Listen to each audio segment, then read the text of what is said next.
Salam Indonesia, salam Nusantara dari Sabang sampai Merauke, dari Miangas sampai Pulau Rote. Mantaplah iman kita, mantaplah kasih kita, mantaplah pengharapan kita tentunya dalam Yesus Kristus menjadi Tuhan dan Juru Selamat kita dan Juru Selamat dia. Jangan katakan bahwa Yesus bukan Tuhan, jangan katakan pula bahwa Yesus bukan Juru Selamat. Dia adalah Tuhan, dia adalah Juru Selamat bagi setiap kita. Olehnya saya mau katakan, kalau engkau percaya, engkau akan diselamatkan. Engkau tidak percaya, engkau akan dihukum. Dan Alkitab sudah mengatakan bahwa akulah jalan dan kebenaran dan hidup, tiada seorang sampai kepada Allah kalau tidak melalui aku. Dan Rasul Petrus sudah mengatakan juga, karena begitu keselamatan tidak ada dalam siapapun juga selain dalam Yesus Kristus. Karena di bawah kolong langit ini tidak ada nama lain yang diberikan kepada manusia yang olehnya kita diselamatkan. Karena begitu besar kasih Allah akan dunia ini sehingga ia mengaruniakan anaknya yang tunggal, supaya setiap orang yang percaya kepada yang tidak binasa melainkan beroleh hidup yang kekal. Puji nama Tuhan. Jadi dengan hati percaya engkau dibenarkan, dengan mulut mengaku engkau diselamatkan. Semoga di sore hari ini kita, atau di malam hari ini, kita tetap mengalami kekuatan, kesehatan daripada Tuhan, dan kita rilekskan hati kita, atau mungkin kita sedang beristirahat untuk mendengarkan firman Allah. Puji nama Tuhan. Dan sebelumnya mari kita berdoa. Terima kasih Tuhan, biarlah firman-Mu di malam ini atau di senja ini kami boleh dengarkan dengan seksama, dan nama Tuhan kami puji dan kami muliakan dalam nama Yesus. Amin. Puji nama Tuhan. Dalam Filipi 1 ayat 1 Filipi 1 ayat 8 sampai 11 demikian bunyi firman Allah. Sebab Allah adalah saksiku betapa aku dengan kasih mesra Kristus Yesus merindukan kamu sekalian. Dan inilah doaku, semoga kasih-Mu makin melimpah dalam pengetahuan yang benar dan dalam segala macam pengertian, sehingga kamu dapat memilih apa yang baik, supaya kamu suci dan tak bercacat menjelang hari Kristus, penuh dengan buah kebenaran yang dikerjakan oleh Yesus Kristus untuk memuliakan dan memuji Allah. Puji nama Tuhan. Jadi harapan Tuhan terhadap gerejanya. Jadi siapapun kita, gereja Tuhan, ada harapan Tuhan bagi, atau harapan firman-Nya bagi kita dalam menjalani kehidupan ini. Kita bukan sekedar hidup, tapi ada maksud dan rencana Tuhan yang Tuhan akan lakukan di dalam kehidupan kita. Dan harapan yang diharapkan oleh gereja Tuhan atau oleh Tuhan, oleh hamba-hamba Tuhan yang melayani, tentu bagi gerejanya adalah menjawab harapan-harapan itu. Nah, harapan yang pertama adalah hidup rohaninya bertumbuh. Jadi dalam pembacaan ini kita bisa melihat bahwa yang diharapkan pertama itu adalah hidup rohaninya bertumbuh.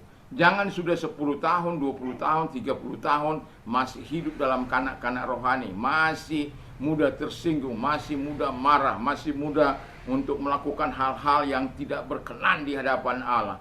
Karena apa? Dia tidak mengalami terobosan pembaharuan dari Yesus. Rohaninya bantu, rohaninya tidak mengalami terobosan yang sesungguhnya. Sehingga ketika orang, bahkan bukan dia yang diceritakan, dia menganggap dirinya yang diceritakan. Bukan dia menjadi sorotan, tetapi menganggap dia menjadi sorotan. Karena apa? Hidup dalam ketidakpercayaan, hidup dalam dosa, hidup dalam sakit hati dan lain sebagainya. Dan itu sebabnya harapan Tuhan bagi kita supaya rohani kita itu bertumbuh sebagaimana pembacaan kita, bertumbuh dalam kebenaran, bertumbuh dalam kasih, bertumbuh dalam kehendak Allah, bertumbuh dalam ketaatan, bertumbuh dalam hal menyenangkan hati Tuhan dalam kehidupan ini, sehingga day by day, hari demi hari, we live to glorify Jesus. Jadi kita hari demi hari memuliakan Tuhan dalam hidup ini.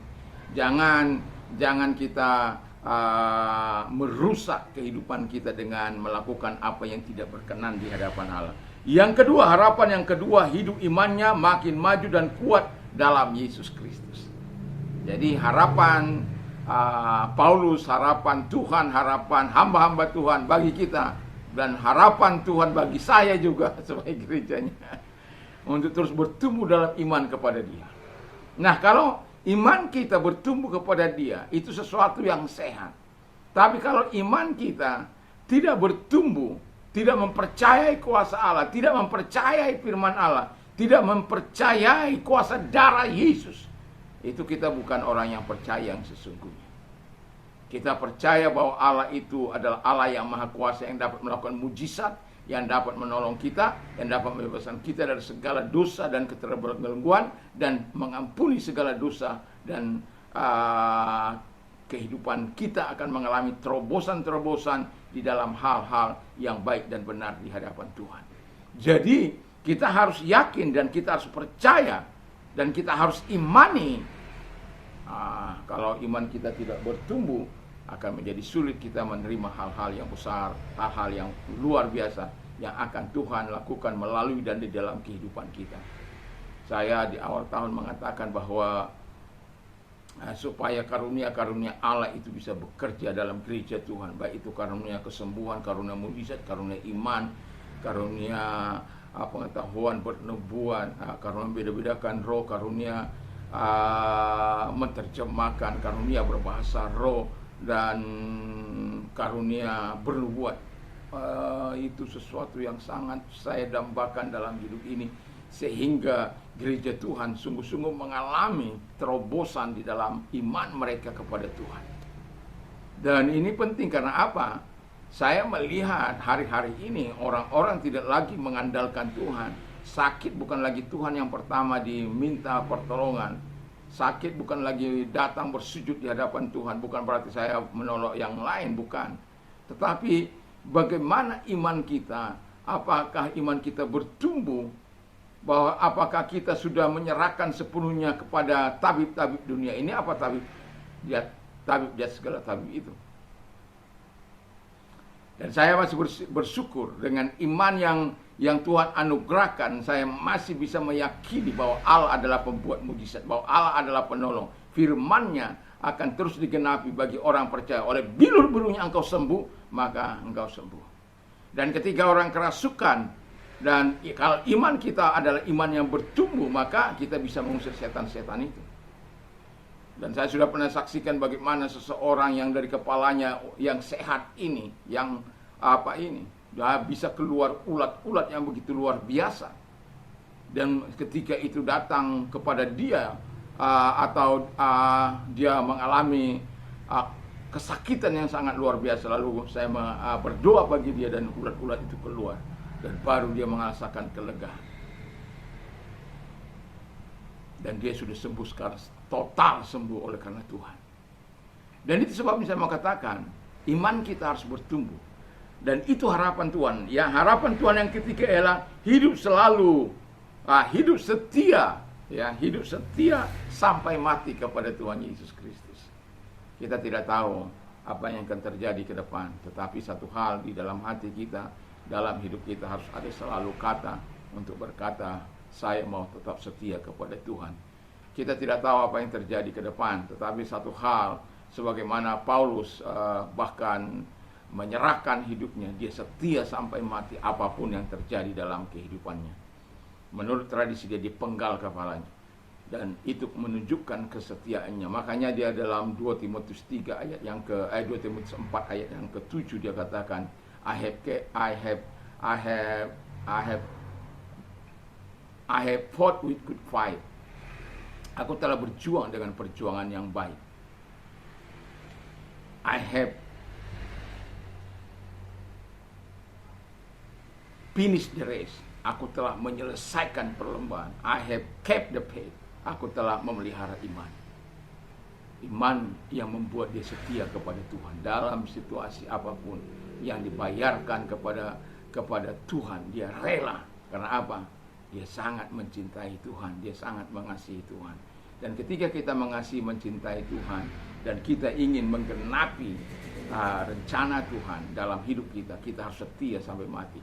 Paulus bukan hanya mengatakan setia, dia walaupun itu harapannya kepada jemaat di Filipi, dia masih hidup pada waktu itu, dia bercerita ini. Dan dia masih ada, dan dia mengatakan supaya kita ini adalah orang-orang setia sampai mati kepada itu. Dan dia membuktikan diri sebagaimana murid-murid yang lain. Petrus mati tersalib dengan kepala ke bawah. Ada yang mati ditombak, ada yang mati mengalami penyeretan yang begitu luar biasa, dan macam-macam. Polikarpus mati dengan dibakar hidup-hidup, dan itu menunjukkan kesetiaan mereka kepada Tuhan, dan mereka setia sampai mati. Maka ada satu pujian, setialah sampai mati. Jadi kalau kita setia sampai mati, itu kita mewujudkan harapan Tuhan, harapan hamba-hamba Tuhan, harapan kalau saya pun harus menjawab harapan Tuhan ini dalam pelayanan, dalam kehidupan, setia sampai mati.